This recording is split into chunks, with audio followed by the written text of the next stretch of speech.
Well, today on the Indelible Signature Series, I'm sitting down with a guy who has really never stopped working, not for us and not for the people of the Lehigh Valley, not in his own life. He has audited county government, taken on big banks. He has gone after bad pension investments, and now he wants a seat in Harrisburg in the PA State Senate. Please welcome Mark Pinsley. Mark, how are you doing today? Really good. Hey, thanks for having me. I'm really looking forward to this conversation. Well, Mark, I'm going to start this off by just asking you to tell the viewers, tell me a little bit about yourself. What do you want people to know about you? Well, I guess I want them to know that I'm currently the Lehigh County Controller, and I've done a lot of work for you. In fact, saved about $3 million a year on pharmaceutical products. So we're now in almost nearly $9 million. I Very definitely nice. want them to know that. I also have a wife and two kids, and we babysit my brother's dog on a regular basis. Maybe not as important, but like there's life out of politics too, but it all comes Absolutely. together. We're paying for schooling for my son, so I know what that's like. We already did it for my daughter. She was lucky enough to get a full scholarship to Mhm. University of Virginia. So it's good. Or West Virginia, excuse me. West Virginia University. She's gonna kill me now. Well, there you go. I think that a lot of times our personal life really, ties together our political positions as well. Everything really is intertwined. Yeah. Speaking of which, you served in the Army Reserves, I believe. So how does that I, experience shape the way you think about public service in general? yeah, I mean, I don't. So I really liked the service. Like it was interesting because I'm not the kind of guy that usually likes to be told what to do. And in the service, obviously you're told what to do. But what I found is like it creates community. Um, and that is what I think about in terms of how it shapes sort of my view of public life is that the Mhm. goal is to create community, inside and outside the government, and to find ways of working together. Obviously, when you're in the service, you're on a mission very specifically. Um, you know, while it's still mission related in public service, but it's not as, focused, let's say, as the Army is. Right. I absolutely understand that. Now, you did mention that you have been the county controller. So, Yeah. can you walk me through what a county controller does? Like, how does that look day to day? How did you, as you said, save us like $3 million in a year? How does that work? Yeah. So first off, most people have no idea what the county controller is or does. Hmm. And so what I would say there is, so a lot of people have heard about Doge now, right? And they talk about Right. fraud, waste, and abuse. Well, that is actually what controllers do is look for fraud, waste, and abuse. That's what our role actually is. And we hire CPAs rather than 21-year-old programmers. But what we're doing is we're looking at data on a regular basis. So like easy way to think about it is, we audit payroll every 2 weeks, right? So we go through all the payroll, we make sure things are correct, and invariably there are always errors. Like, and these are not fraud, right? And it's not abuse. It was just an accident. Somebody forgot to sign off on something, or somebody, forgot to sign on something. Like, there's always something Right. that happened that gets corrected very quickly. Um, and so, like, that's part of what we do.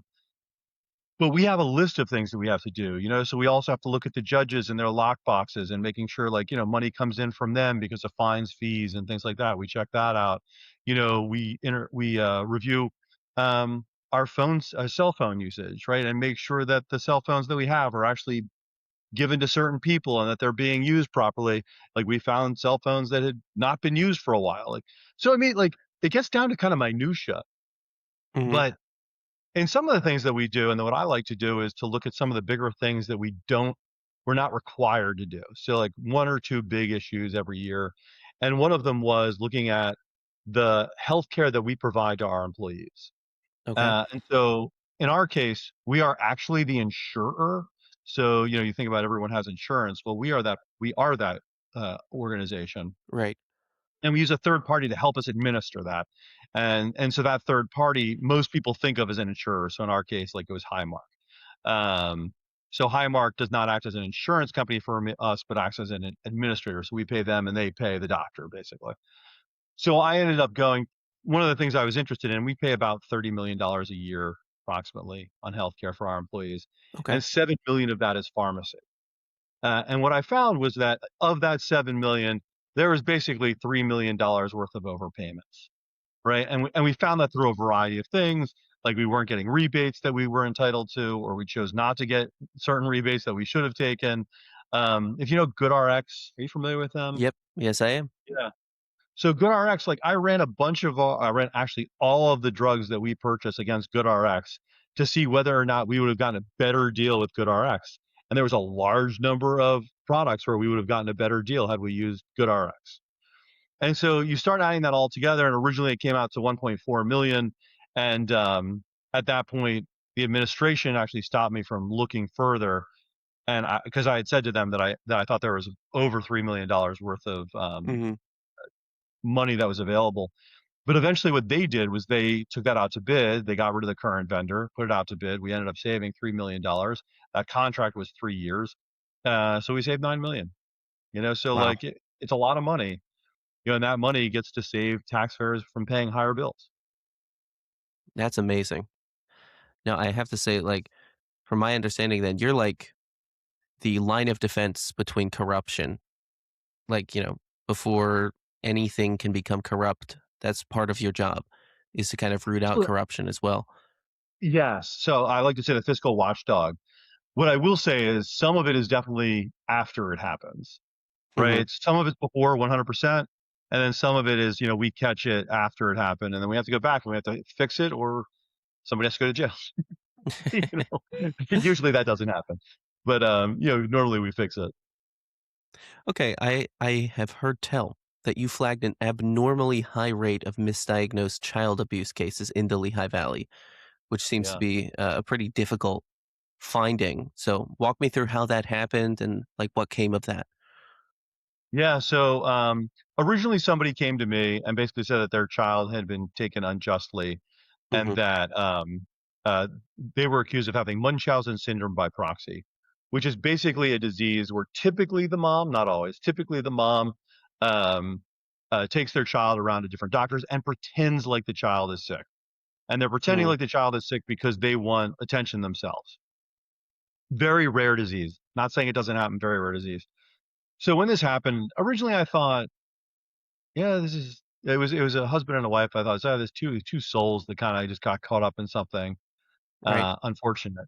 But I decided to look into it because they were persuasive, and they were smart. They came at me from a money perspective, like, you spent money on lawyers, you spent money on foster care, kinship care, all those kind of things, which I thought was smart, right? So now it had me thinking in that way.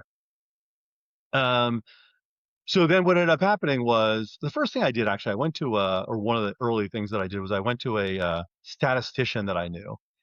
And I said to him, like, what is the likelihood that a mother and father of the same child have Munchausen syndrome by proxy? Hmm. Because I don't think there's like a Tinder for that. Hey, Munchausen, you have Munchausen, I've got Munchausen. I'm gonna have to add that Uh, filter on Tinder, right? yeah, exactly. And he did the math for me and he sent it to me. And the math, quite honestly, was too complex for me. So I was like, okay, can you break this down for me into manageable chunks? And he was like, look, let me just tell you that it would be more likely that you would be hit by lightning twice than for that to happen, Oh my right? And goodness. so he was like, you should do the investigation, and so that really sort of kicked it off, and I really dove deep into like talking to parents, talking to the kids, looking at their records, which is usually beyond what I would do. But what I didn't want to do was accidentally help someone who actually was abusing their child. Right. But like when you can, I may not be a doctor, but one thing I can tell is if the child is on medication A, on day one, and the doctor removes that medication because supposedly the mom has Munchausen syndrome by proxy, and then 6 months later that child is on the same medication at the same level, well, that was probably a misdiagnosis, right? Something was wrong there. And like, if it happened once, okay, twice, 15 times, Yeah. something's wrong, right? And so all I did, like I didn't say this doctor had actually misdiagnosed. Right? What I said was there's a problem and it should be investigated. Because I don't have the skills to actually say it's a misdiagnosis, right? What Right. I So can you say kind is of drew here's attention to it then. correct. And I said, this is the cost of misdiagnosis. If it was a misdiagnosis, here's the $250,000 that we're spending per child or whatever it was that it cost. And I requested an additional investigation, which by the way, the county never did. But the hospital did take action. So within, I think it was 3 weeks, the doctor was removed from that position, and within 4 months, she retired. So she was no longer in the mix of things, and immediately, of course, you saw the number of diagnoses of Munchausen syndrome and the number of people going to foster care uh, reduce dramatically. All right. I'm going to take us onto a different track here and just say you started this Before I for, cycle. Yeah. before I forget, too, by the way, the New York Times did an investigation of this, and Okay. so it became a podcast called Serial with an S. The Preventionist is the title, and I'm featured in episode one. It's a three-piece episode thing. It's worth listening to because this is Lehigh Valley, and it's not just me. It's the doctor and all she did. And she was found to have done it in New York. She was found to have done the same thing in Florida. Um, so I think for our listeners, I think it's worth taking a look at. Yeah.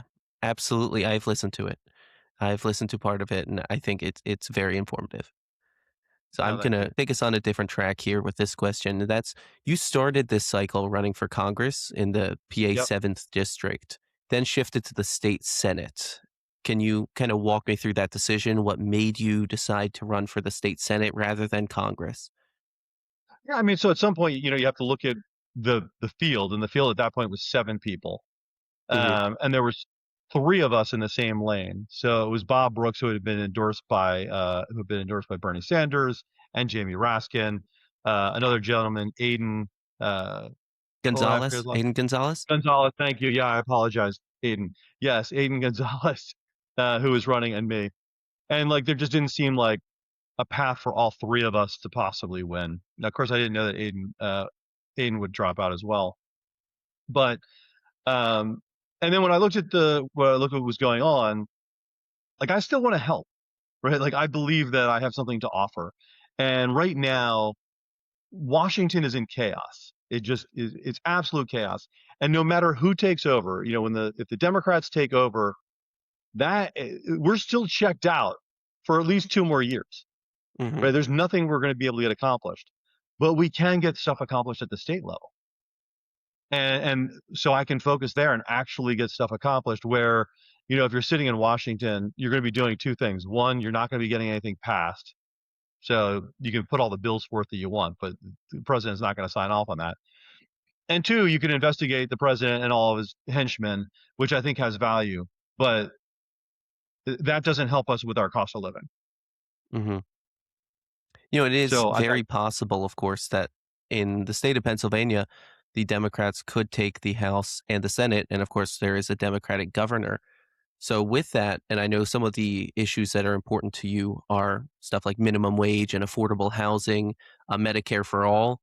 Which one of these do you think, let's say in the Lehigh Valley, we need most right now? And if we are able to pass them, which one do you think is the most realistic to kind of try to make a move on in Harrisburg? that's a good question. I think probably affordable housing may be the easiest one because it's well known by both parties that there's an issue there. And basically, what you're doing is going to bring money back to the county and then let the county manage the affordable housing either through building or through owning itself. Um, and so remember, we have Cedar Apartments here in Lehigh County that we already manage rather affordable housing, and we're doing very well at it, by the way. Hmm. Um, so I think that, but one of the issues that I have with affordable housing is most people don't know what it means. Uh, and if you think about affordable housing, affordable means that no more than 30% of your wages annually go towards your rent or mortgage. Like, see your cost of living. So if you're making $20,000 a year, that means you can only spend $6,000 a year on your rent or mortgage. That's $500 a month. I don't care how many houses you build. We are not getting it down to $500 a month. It's Right. not going to happen. Not at this Right? point. No. In which case, the second thing and the most important thing is that we also raise minimum wage. I happen to believe that we should raise it to $45,000. That's about $22 an hour. And the way that I got there was because at 45,000, you can spend just over $1,000 a month on your housing. right? And that's what housing is around here, at minimum, is around here. So I think those are two major issues. And then I also happen to believe there's something called the uniformity clause, which nobody really knows what it is, but the gist is this. In Pennsylvania, we have a flat tax for our income tax and for everything else as well, right? Like property tax. right? And what that does, it stops us from taxing the ultra rich more. And I think we need to get rid of the uniformity clause and make sure that we can charge the ultra rich more so that we can afford things, so that we can afford, you know, more for our schools, so that we can afford, provide to help people.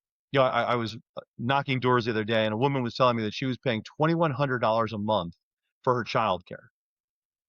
That's more than her mortgage.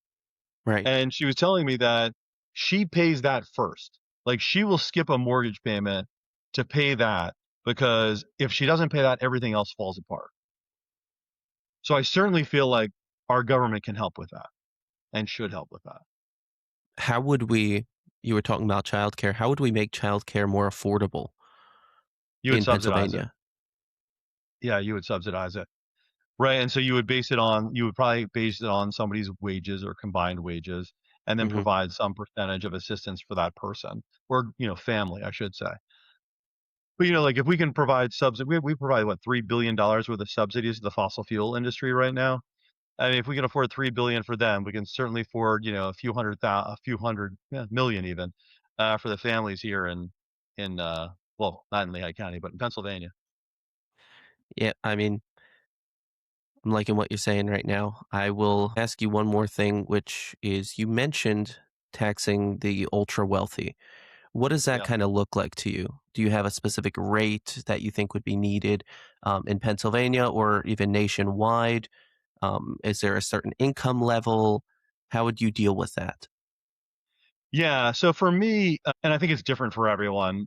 So for me, I don't have a specific amount because I think that should be based on the need of the government, right? So we should create the budget that we need, and we should expand programs and say, okay, this is what we need, and then based on that, tax properly. And then from that, you would create a tax rate. But what I do want to say is that I am not talking about taxing income, right? So if you're earning $250,000 Mhm. a year, I don't really care. If you're earning $100,000 a year, I care. I am not trying to tax the middle class at all. What I am saying though is that if you have, $20 million in assets and wealth, right? Property, things that are bringing you income so that you don't have to even work to make a living, then you should be taxed. And we should tax that at the percentage that makes sense for our state. Right. So that would just be budget based then. Yeah, it'll be The budget based. tax But rate like, would kind of be just based on budget, how much the state would need.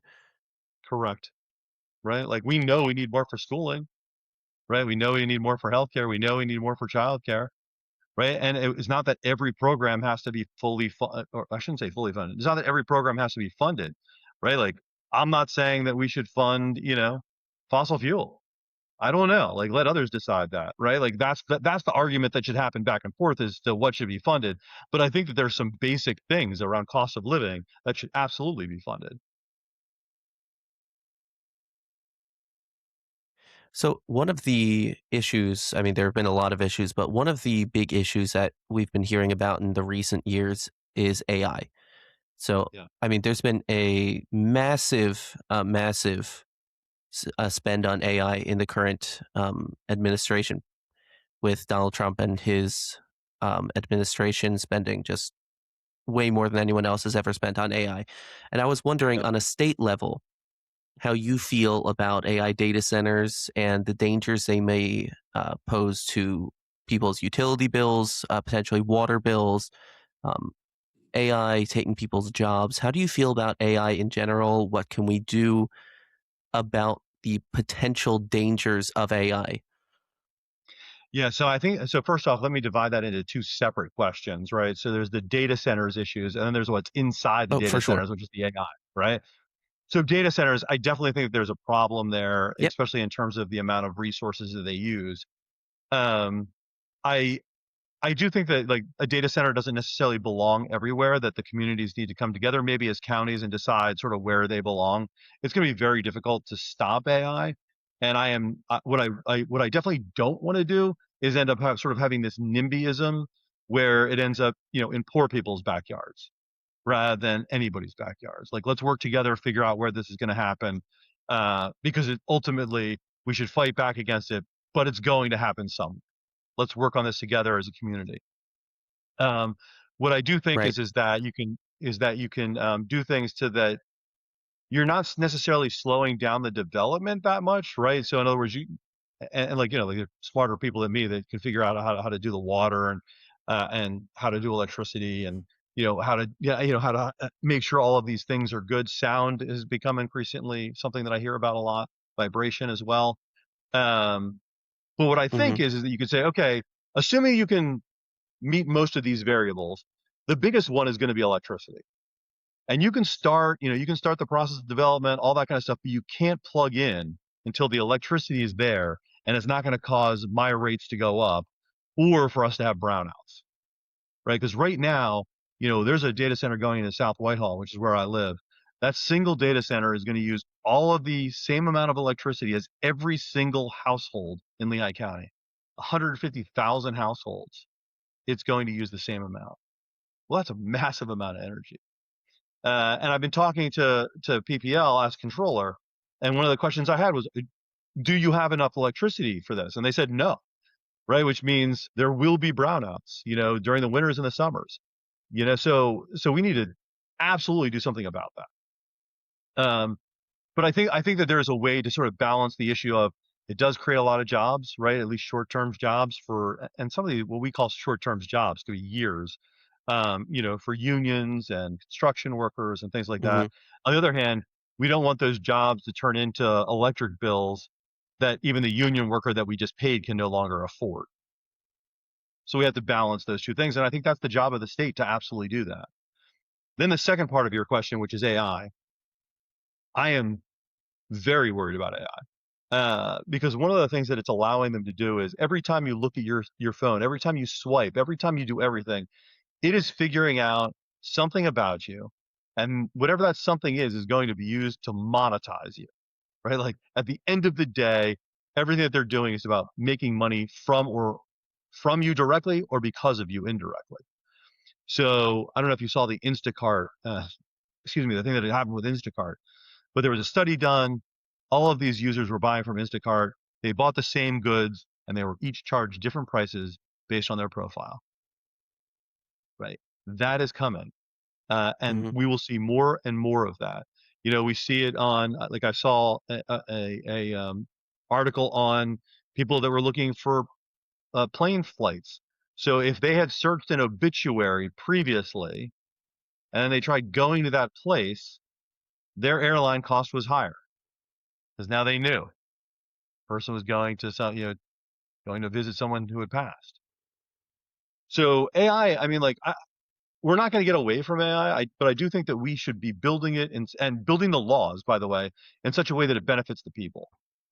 One of the things that I'm concerned about is that um, it can price dynamically. It can help price things dynamically, and everything is Mm-hmm. going to be to monetize you, right? Either take money from you or make money because of you.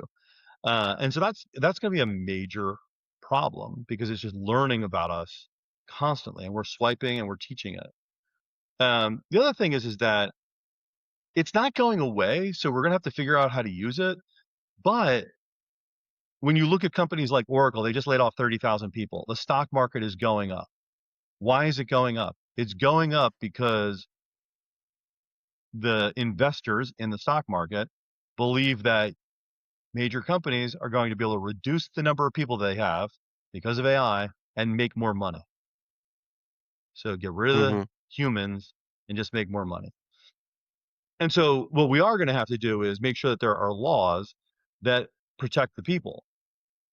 Like one example that I have too, which isn't about specifically AI, but like even I go into the grocery store now, and a lot of times if I only have two or three items, I go to the self-service checkout. It's fast, it's Right. easy, it's convenient. It also got rid of a bunch of workers. So why shouldn't we charge Social Security tax, Medicare, Medicaid tax for every one of those units as if they were a person? Mhm. They're making more money. There's no reason that we shouldn't be taking some of that money that they're making extra and reinvesting back into our people and making sure that our people are okay.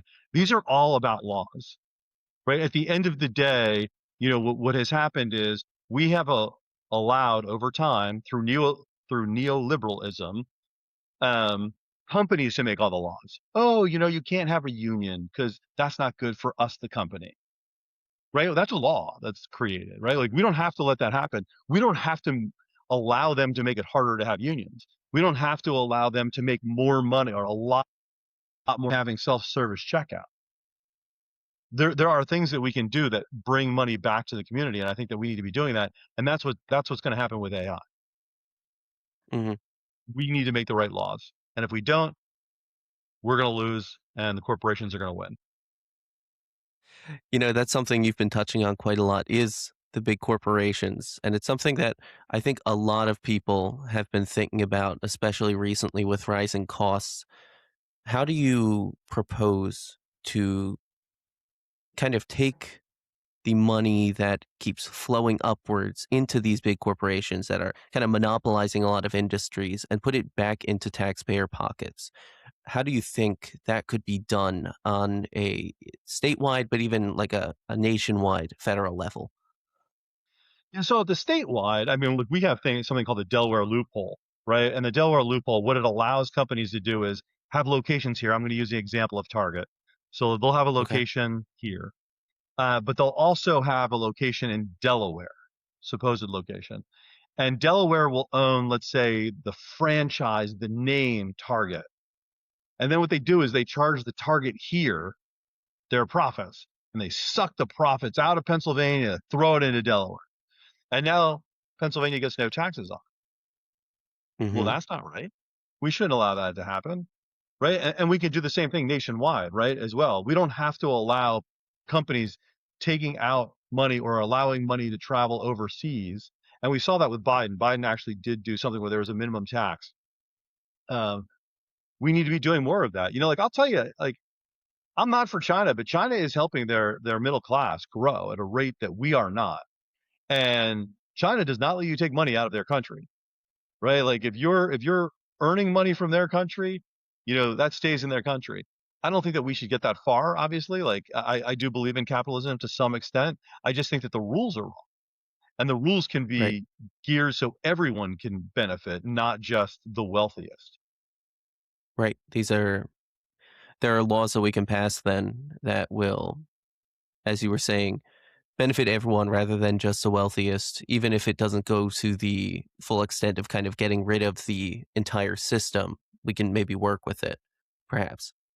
Yes, yeah, yeah. I mean, I think it's kind of changed pretty significantly at this point, but I do think it's a lot of it's about laws and regulations.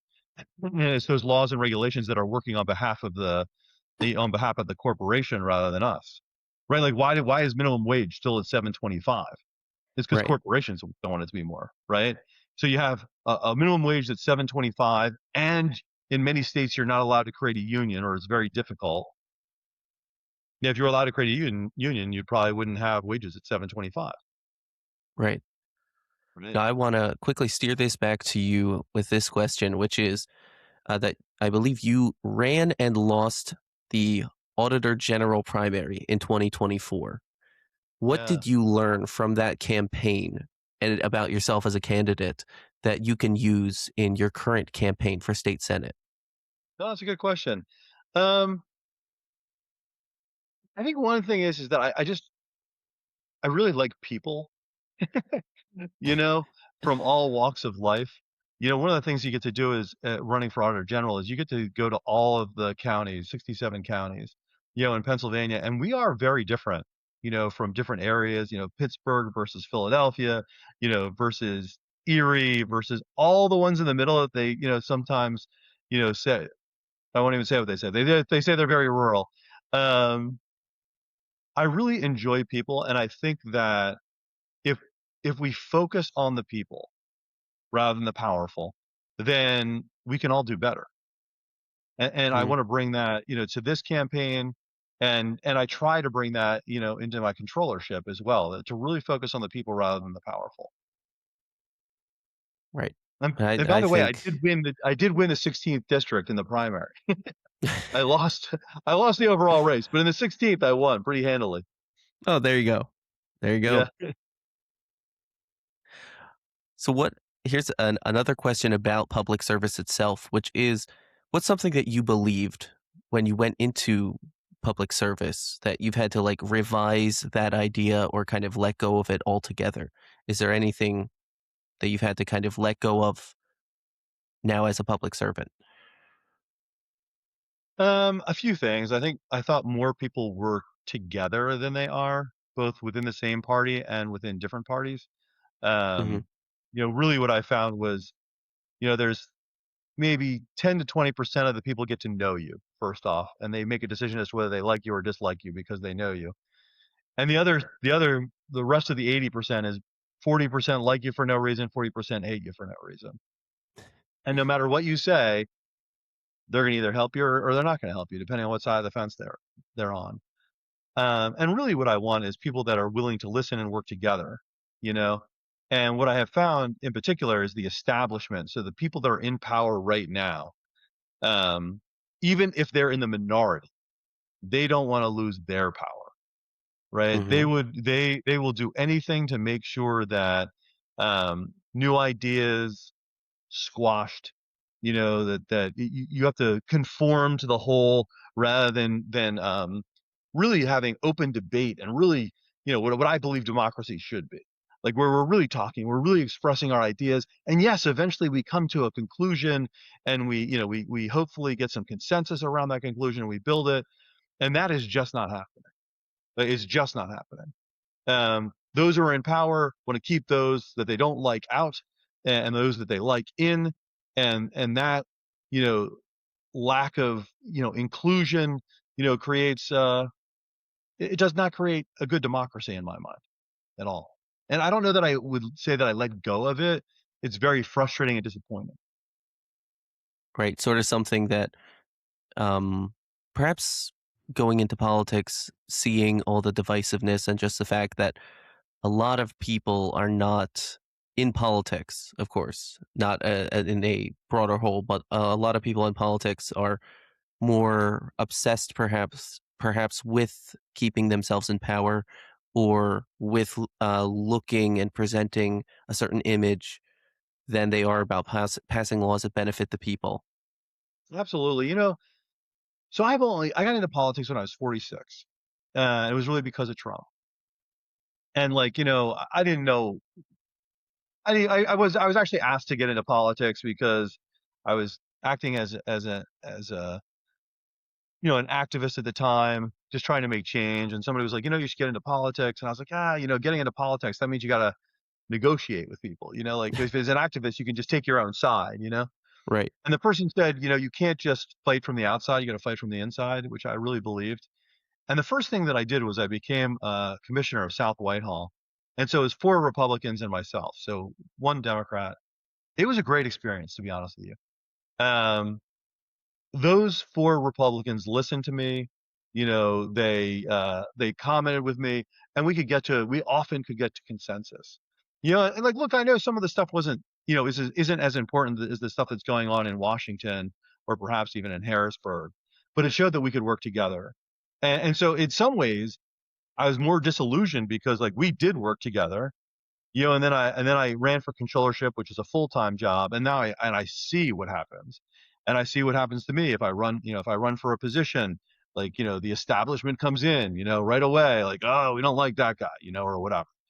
Um, and they have a very different lens that they look through it from, right? Like, so when they look at me, they're like, oh, this guy is a ladder climber, or they don't even call it ladder climber. That's what we used to call it in corporate. Wanting to do that. And I understand that, I suppose, because that's who they are, right? Like Right. many of them are politicians for life. But I already had a career. I was 46 when I got in it. I got in it because Trump. right? And I believe that we need to fight for democracy, and I believe that fascism is here, and I believe that, like we can do better than we're doing. And so when I'm fighting for that, and like they don't see that through that lens, right? They see it through the lens of like, oh, this guy wants to be whatever. Um, and so that's disappointing because like I try and look at them through their lens, perhaps. And in some cases, I'm not successful either. But I just think like we need to realize that we all have our own reasons for trying to do this, and it's worth asking each other. So why are you doing this? Like truly, why are you doing this? And some of them it's going to be like, hey, I want to make change, but I also want a job. You know what? That's okay. We need some of those people, right? And some people are going to be like, this happened to me, whatever it was, and I'm in it for that. Great. Like more power to you. How can I help? And I just wish there was more of that going on. Absolutely. Um, Another question that I have is what we can do not only in the state but also nationwide to kind of protect women's rights, or let's even say the right to choose, the right to have an abortion, not only in Pennsylvania but more so even nationwide, as we see the Trump administration constantly pushing to roll back the rights of a lot of different people, be it immigrants, be it women, LGBTQ plus community. So, is there something on a state level, let's say, that we can do to kind of codify these things to prevent any rollback in future administrations in the state or at a higher level? Yeah, I mean, I do think that that does take the trifecta to really have impact. Which, if I were to win this race, it's very likely we have the trifecta. So we would have the governorship, the House, and the Senate. We could codify Roe versus Wade at least at the Pennsylvania state level. And that would make it much more difficult for any future administration to remove. Not that it's impossible, it would make it much more difficult. And so we should do that, and we should make every effort that we can to do that. And the same thing obviously goes at the federal level, which is we've got to win the Senate, we've got to win the House, and we've got to win the presidency. Right. And then we've got to codify it. And when you're voting for someone, you should be asking where they are on that. Like, even if don't assume a Democrat's going to vote your way for this, right? We had Bob Casey, and I loved him, but like he could easily vote the other way, right? He was a pro life person. And if you really care about that issue, and I think we all should, make sure the Democrat you're voting for is for that. Because otherwise we may have this one opportunity and lose it because of a single Democrat or a single person that won't Right. vote We for it. seem to be seeing that a lot, slightly in a slightly different way with John Fetterman, the way he keeps voting with Republicans in Congress, in the Senate. Yeah, So what you're saying is if we get a trifecta, the Democrats get a trifecta in Pennsylvania, you would introduce legislation to codify Roe v. Wade? absolutely. Mark, it has Absolutely. been great speaking with you. So I'm going to move on to some quick questions here that you can answer in one or two sentences, just some quick fun ones, nothing too That's heavy at hard all. for me. That's hard for me, just so you know. One or two cents, but I'll do That's my best. okay. All right. What is a book or podcast that you feel has kind of shaped the way you think in life or in politics? Oh, interesting. There's a guy named Gary Stevenson, who has a podcast now. It's more a recent podcast that really does talk about wealth and equity, and he definitely has shaped my views on it. He was a trader, trader Trader. So he traded, I think, interest rates at some point over in Europe, and he is fascinating to listen to, and it has shaped my thought on that. All right. What is a cause in the Lehigh Valley that you think deserves more attention and it just isn't getting enough press, as it were? I mean, I really am a big believer well, really two things. So one would be uh, just minimum wage. I just we have to. We're not. I mean, we talk about it, but not in the way that we should be. It affects a lot of our lives. Because if you raise the minimum wage, really everyone else is probably going to go up as well. And there's this misconception that inflation will happen. And there's no evidence of that. And by the way, think about the opposite. If we all took a pay cut, do you think that they would lower their prices? Right. No, Right. right? I Like mean, it it's all seems about like where profit. they see profit, they're not going to be coming down from that. So, lowering their prices if we weren't getting paid as much. Right. So don't assume it's going to go up just because we get paid more. Because at the end of the day, they do have to set a level at which we're willing to buy, you know? Exactly. And then At the end of the the day, other the one, power's in the hands of the consumer, right? absolutely. Absolutely. And the more we work together, the better that is. And the other thing, like I'm a big healthcare person, and I just think that we have got to fix healthcare. And like some of it can just be, putting up more clinics. We have a really uh, a massive problem with mental health issues. And, I think it's what, over a third of the people in our jail have mental health issues, like are on antipsychotic drugs. They don't belong in jail in my mind, but there's no place else for them to go. And this is an issue that we don't talk about, right? We used to have state hospitals, which we don't anymore. And for good reason at one point, right? They weren't run well, but Hmm. we can do better, right? We can do better. And I think that if we could help the people that are in jail, not only could help them, we could help the people that really aren't in jail either and that are struggling with the same issues. Right. And we can help prevent people from going to jail who potentially have those issues. Absolutely. 100%. All right. I've got two more questions for you. This one is, if you weren't in politics, what would you be Yeah. doing?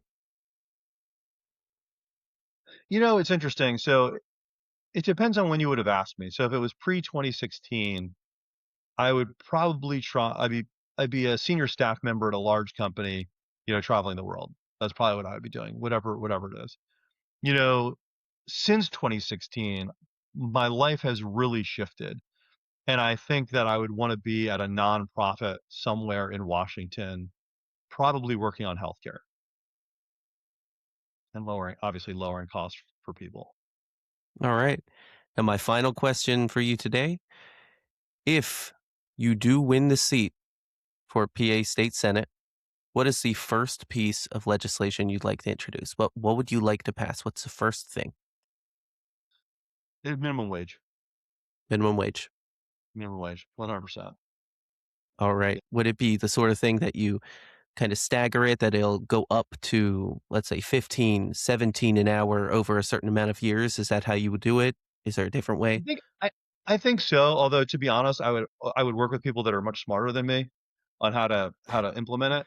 But yeah, I don't think you can have a shock to the system like that, unfortunately, although I would like to have that kind of shock to the system. But I would wanna make sure that small business owners would be my primary focus on making sure that they could transition. Um, so I would work on that. And quite honestly, the second thing would be healthcare from that, right? Like, those 2 things are both help individuals and help small businesses, and we need to do both. There you go. Mark, it has been a pleasure to speak with you. Thank you so much for taking the time to come and chat and answer all these questions. And good luck with the rest of your campaign. Really excited for it. Thank you very much. Yeah, thanks for having me. I really appreciate it.